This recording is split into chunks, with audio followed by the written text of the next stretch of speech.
AI can help, or it can hallucinate into dangerous territory.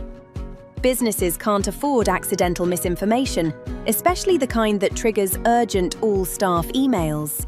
Use a lightweight risk checklist, data sensitivity, accuracy review, tone checks, and approval for anything external.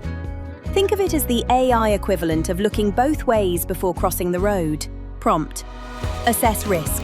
Does this output reference legal terms, personal data, or financial advice? Flag accuracy concerns. Suggest human review steps, then set rules. Red flags equals manual check. Amber equals quick review. Green equals send. Risk goes down, confidence goes up. You scale AI use safely, without slowing anyone down, giving your team clearer guardrails and a calmer, more confident experience every time they interact with AI tools. Risk assessments in 60 seconds. That's it. See you next time.